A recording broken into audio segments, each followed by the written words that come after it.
بسم اللہ الرحمن الرحیم۔ السلام علیکم کلاس 9 کلاس میٹرک۔ یہاں پر اس وقت صفحہ نمبر 13 ہے کتاب کا۔ اس میں آپ دیکھیے سورہ انفال کی آیت نمبر 11۔ یہ ہم پڑھیں گے، اس کی وضاحت جانیں گے کہ اس میں کیا کہا جا رہا ہے۔ اس سے پہلے میں نے آپ کو 9 اور 10 آیت نمبر کی تفسیر بتائی تھی۔ اعوذ باللہ من الشیطان الرجیم، بسم اللہ الرحمن الرحیم۔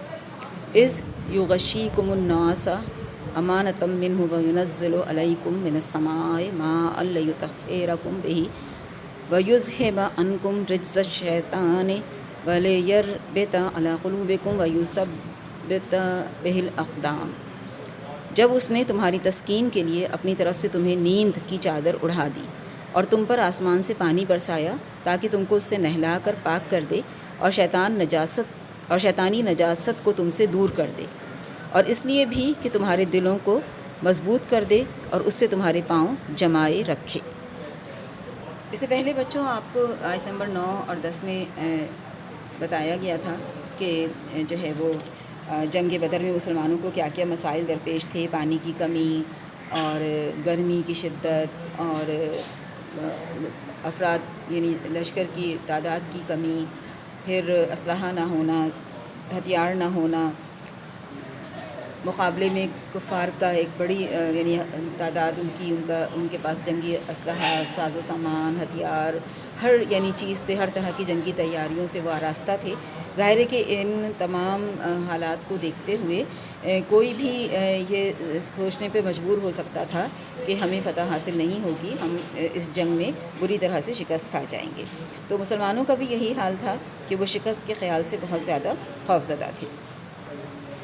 لیکن بات وہی جیسے اس سے پہلے آیت نمبر 10 میں بیان کی گئی تھی کہ فتح اور شکست کا فیصلہ اللہ تعالیٰ کرتا ہے۔ فتح اگر حاصل ہوتی ہے تو اس میں ہمارا اپنا کوئی کمال نہیں ہوتا، اللہ تعالیٰ کی مدد ہوتی ہے، اس کی تائید ہوتی ہے، اس کا حکم ہوتا ہے تو کسی لشکر کو فتح حاصل ہوتی ہے۔ لہٰذا یہاں پر بھی ہم دیکھتے ہیں اس آیت نمبر 11 میں کہ اللہ تعالیٰ نے غیب کی طرف سے مسلمانوں کی مدد فرمائی۔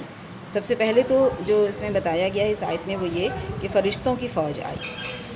اس سے پہلے بھی ہم نے پڑھا تھا کہ 1000 یا 3000 کہیں پر 5000 کی تعداد ہے کہ فرشتوں کی فوج آئی تھی مدد کے لیے مسلمانوں کی۔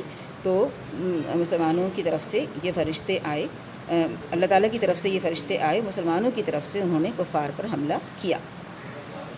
اس آیت میں ایک اور غیبی مدد کا ذکر ہے۔ غیبی مدد سے مراد وہ مدد ہے جو کہ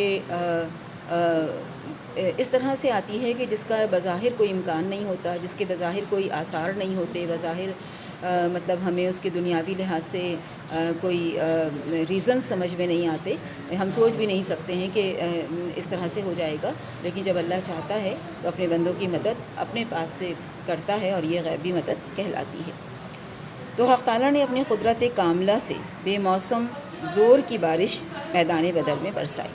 یعنی بدر کا میدان اصل میں ایک صحرا تھا، ریگستان تھا، ڈیزرٹ تھا، ہر طرف ریت ہی ریت، دھوپ، سورج چمکتا ہوا سروں پر، اور عرب میں تو آپ ایسے بھی جانتے ہیں کہ بارشیں بہت کم ہوتی ہیں، اور ابھی تو جو حالات تھے اس میں بارش کا دور دور تک کوئی امکان نہیں تھا، کوئی آثار نہیں تھے، بادل نہیں تھے، کوئی گھٹا نہیں چھا رہی تھی، مطلب کوئی بھی ایسی چیز نہیں تھی کہ جس سے مسلمانوں کو یہ امید بھی ہو سکتی، یہ خیال گمان بھی ہو سکتا تھا کہ بارش ہوگی۔ لیکن اب چونکہ اللہ تعالیٰ ہر چیز کا مالک ہے، ہر چیز اس کے قبضۂ قدرت میں ہے، لہٰذا اس نے اپنے بندوں کو فتح یاب کرنے کے لیے جو مدد جن چیزوں کے ذریعے سے بھیجی ان میں سے ایک چیز بارش بھی تھی۔ تو اللہ تعالیٰ نے حکم دیا بارش کو برسنے کا، بادلوں کے آنے کا، تو بس فوراً ہی یہ حکم پورا ہوا اور بڑی زور کی بارش میدان بدر میں ہوئی، جس کی وجہ سے میدان کی ریت جم گئی، غسل اور وضو اور پینے کے لیے پانی میسر آیا، گرد و غبار دور ہو گیا، جس جگہ کفار کا لشکر تھا وہاں کیچڑ اور پھسلن ہو گئی، جس کے باعث ان کے لیے چلنا پھرنا دشوار ہو گیا، ان کے جانوروں کے بھی پاؤں دھسنے لگے زمین میں، وہ آگے بڑھنے سے معذور ہو گئے۔ جب یہ ظاہری پریشانیاں دور ہوئیں یعنی پانی کی کمی وغیرہ، تو پھر اللہ تعالیٰ نے مسلمانوں پر ایک قسم کی غنودگی طاری کر دی، یعنی ایک اور مدد اس طرح سے کی کہ ایک عجیب قسم کی اطمینان والی، سکون والی، چین والی نیند ان کے اوپر طاری ہو گئی۔ یعنی سونے کا وقت نہیں تھا، سونے کا کی کوئی کیفیت نہیں تھی، مگر پھر بھی وہ سو گئے، اور جب آنکھ کھلی تو تمام خوف و ہراس ختم ہو چکا تھا۔ آپ صلی اللہ علیہ وسلم عالم غنودگی سے یعنی نیند سے چونکے تو فرمایا کہ خوش ہو جاؤ، جبرائیل تمہاری مدد کو آ رہے ہیں۔ اور اس باران رحمت نے یعنی بارش نے مسلمانوں کی پریشانیوں کو، ان کے وسوسوں کو دور کر دیا، ان کے دل مضبوط ہو گئے، قدم جم گئے، اور انہوں نے کفار مکہ پر زبردست حملہ کیا۔ یہیں تک ہم رکھتے ہیں۔ اللہ حافظ۔